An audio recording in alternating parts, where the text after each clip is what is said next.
Accompagnée par la ministre déléguée chargée de la coopération internationale et la francophonie, cette délégation dirigée par Muriel Berset-Cohen, représentante personnelle de la présidente de la Confédération suisse auprès du Conseil permanent de la francophonie, est venue s'informer directement sur la situation dans l'Est du pays et réaffirmer le soutien de la francophonie au processus des médiations régionales. Je suis venue lui présenter la délégation que le chef d'État et de gouvernement des 93 pays de la francophonie a souhaité envoyer au Congo, RDC,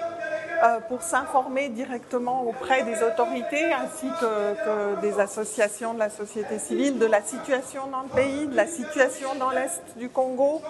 et aussi de parler du renforcement de la coopération entre la francophonie dont le Congo est le plus grand membre, avec le plus de locuteurs francophones. Muriel Berset a souligné la souffrance de la population congolaise tout en rappelant l'objectif principal de leur mission. Que peut faire la francophonie pour renforcer cette coopération, ces échanges, pour soutenir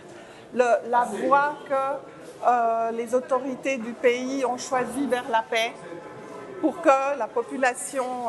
tellement durement éprouvée, on a pu l'entendre ces derniers jours ici,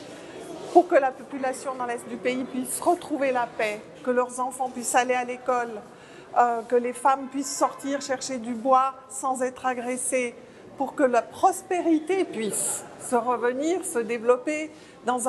une région d'un pays si riche en fait. Très satisfait des discussions, le ministre Patrick Mouyaya a salué ces entretiens extrêmement fructueux et substantiels. Le porte-parole du gouvernement congolais a évoqué la portée régionale du conflit et a exprimé l'espoir de voir la francophonie appuyer les plaidoyers congolais, notamment en reconnaissant les responsabilités du Rwanda. Le temps des sanctions est révolu, a-t-il estimé, plaidant pour des actions concrètes en faveur de la paix.